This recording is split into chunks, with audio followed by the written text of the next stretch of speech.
Diagnóstico. Contar ou não contar? Quando eu devo contar? Como eu devo contar? Eu conto ou não conto? Conto para a criança, conto para a avó, conto para o vô, conto para o Dindo, para a Dinda, para as pessoas mais próximas, para a professora, para a escola. Gente, esse é um dilema. Esse é um dilema, contar ou não contar? Qual é o melhor momento para fazer isso? Nós vamos conversar um pouco sobre a complexidade que envolve um diagnóstico e quando é mais adequado ou não revelar ele, tanto para a criança como para as pessoas próximas e importantes. Se você quiser saber mais sobre esse assunto, sobre diagnóstico, sobre toda essa complexidade, eu te convido a ficar aqui até o final desse vídeo. Meu nome é Verônica Rosisca, eu sou psicóloga clínica de crianças e adolescentes. Estou aqui para te ajudar, te dar essas informações. Fique comigo até o final. Eu quero levar você a uma aventura. Vamos construir uma história de um diagnóstico infantil. Algumas crianças apresentam características desde bebê. Deixa essa criança passar aqui, aí depois a gente retoma. Então vamos lá, incluindo de novo, 1, 2, 3. Gente, vamos começar então? Não vamos mais começar, que a criança gritou de novo. É horário de troca de paciente. Bem, quem já viveu ou está vivendo por uma busca por diagnóstico vai se interessar muito por esse vídeo. Por quê? Há autores, inclusive, que chamam isso de uma peregrinação. Sim, é uma peregrinação. Muitas vezes os pais começam a perceber alguma coisa, ou os avós, outras pessoas próximas, começam a perceber algum comportamento diferente na criança. Ou um atraso no desenvolvimento, ou um comportamento incompatível, enfim, aí começa aquela desconfiança, começa a conversar com as pessoas mais próximas, aí chega a ir a um profissional, geralmente o pediatra é uma pessoa de entrada, ou um professor. Esse processo de busca é bem doloroso, é bem delicado, e muitas vezes a gente costuma falar que é necessário que haja um luto de um filho ideal, para aceitar o filho real. Então, repetindo, há um luto do filho ideal, aquele filho que você planejou, que você sonhou durante a gestação, ou até mesmo antes. Então, aquele filho, você vai descobrindo aos poucos que ele não existe. E é necessário que se faça esse luto, né? Para aceitar o filho que existe, o filho que está ali, o filho que nasceu com aquelas características, aquele filho que tem aquele tipo de personalidade. Isso já é um processo longo. E às vezes a escola, os profissionais, o pediatra, a família, vem falando, vem dando dicas e o casal, os pais não querem aceitar. Isso dá um tema para outra história, né? Para outro vídeo. Mas agora a gente vai falar então sobre o diagnóstico. Aí nós chegamos a um profissional. Muitas vezes aquele profissional, muitas vezes assim, 90%, ele não vai poder decidir sozinho por um diagnóstico.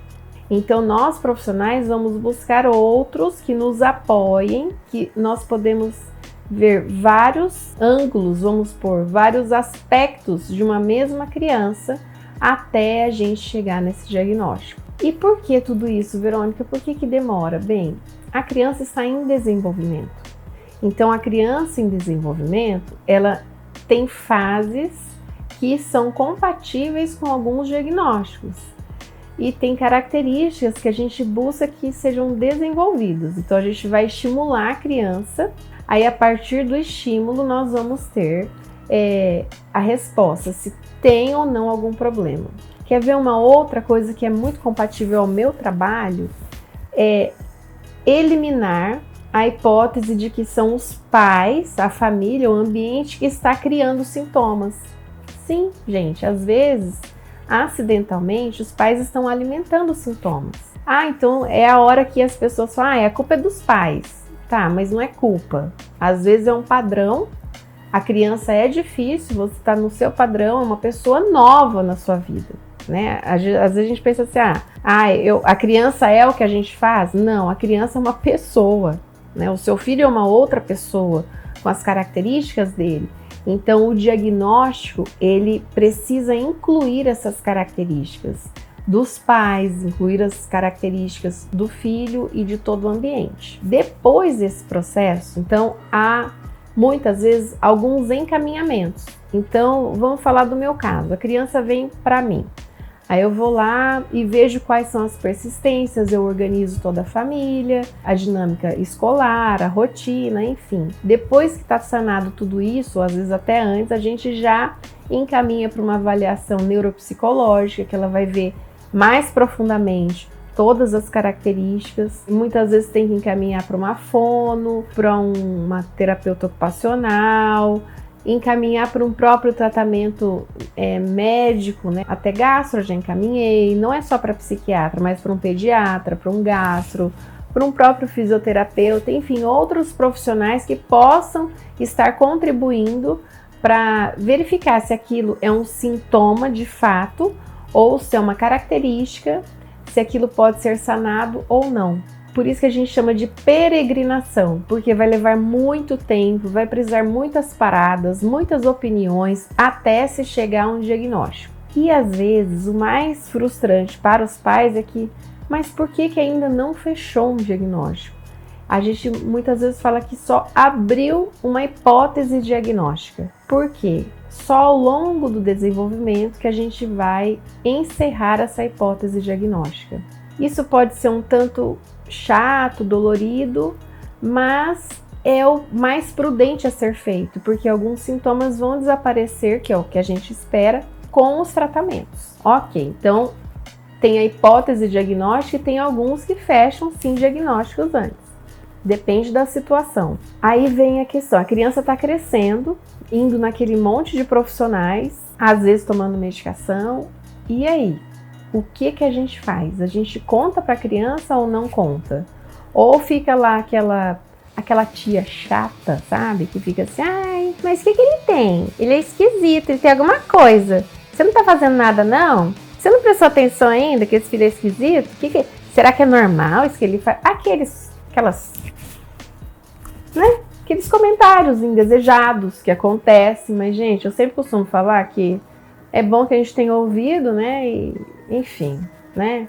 Isso é só um desabafo no meio do vídeo. Mas, enfim, vamos continuar sério. Essas justificativas, a gente tem que ter um treinamento, né? Eu falo assim que a gente tem um combo. Essas respostas eu vou dar para esse tipo de pessoa, essas respostas para esse tipo e essas respostas para esse tipo. Mas e a própria criança? Quando que ela estará pronta para saber o diagnóstico dela?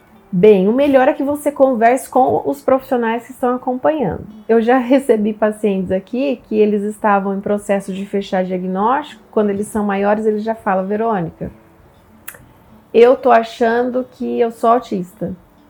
Eu falo, ótimo, vamos estudar sobre autismo então. E aí acaba nesse processo fechando o diagnóstico, quando eles são mais velhos, enfim. Mas as crianças, elas merecem saber o nome do que elas têm. Mas, Verônica, ela não vai se aproveitar da situação?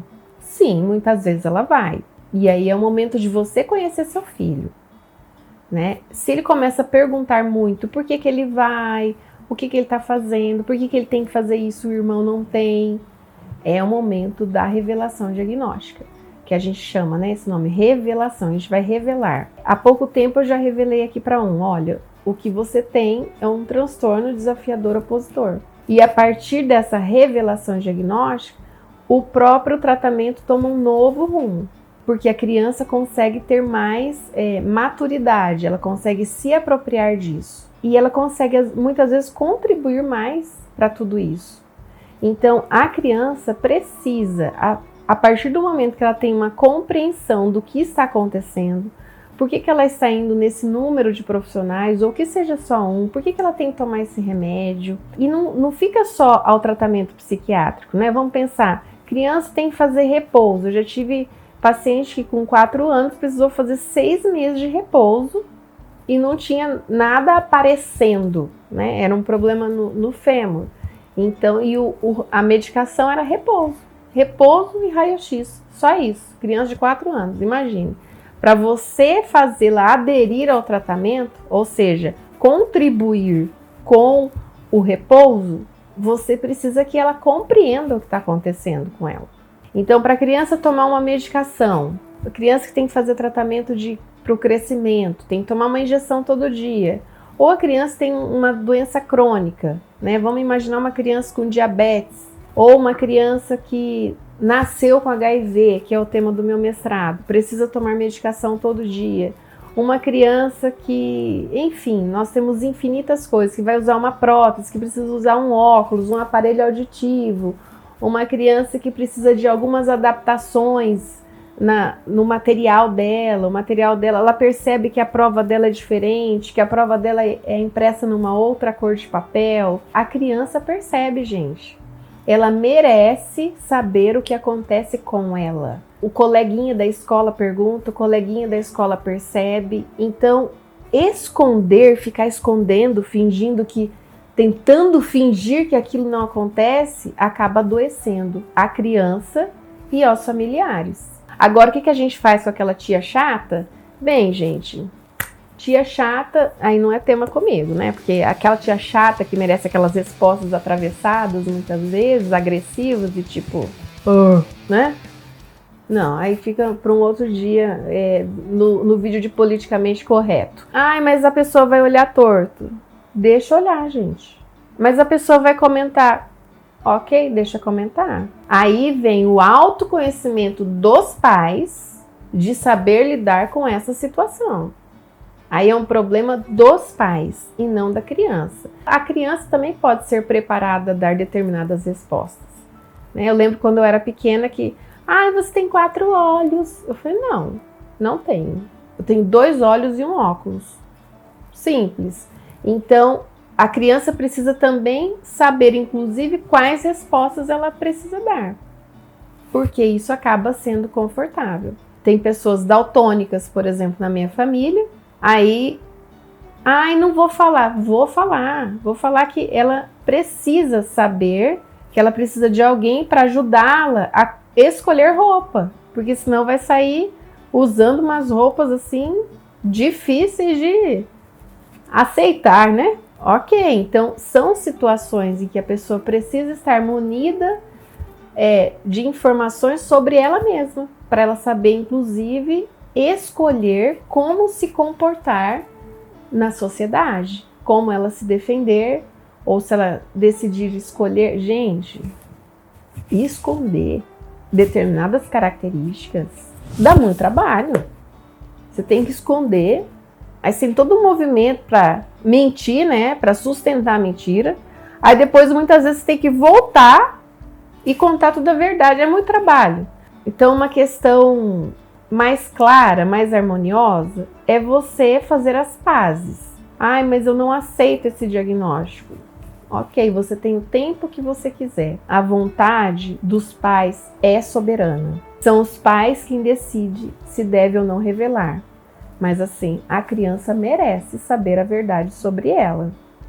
Merece inclusive saber, nós não temos uma resposta exata ainda, mas nós vamos ter. Enfim, espero que você tenha gostado desse conteúdo. A minha mensagem final é: a pessoa, seja qual for a idade ou a situação, ela merece saber o que acontece com ela. É melhor que seja quando ela tenha condições de compreender e condições de o que ela vai fazer com aquelas informações. Pode ser um diagnóstico que leve a um tratamento mais adequado, pode ser um diagnóstico que, enfim, são muitos diagnósticos, a gente não está falando sobre nenhum específico. Mas a minha dica, que deixo aqui para você nesse momento, é que você pense com bastante cautela sobre o seu filho merece saber o que acontece com ele. Eu te agradeço por ter ficado até o final desse vídeo. Se você gostou desse conteúdo, eu peço gentilmente que você deixe um like e que você compartilhe com pessoas que você conhece que pode estar passando por situações semelhantes e vão se beneficiar com essas informações. Um beijo e até o próximo vídeo.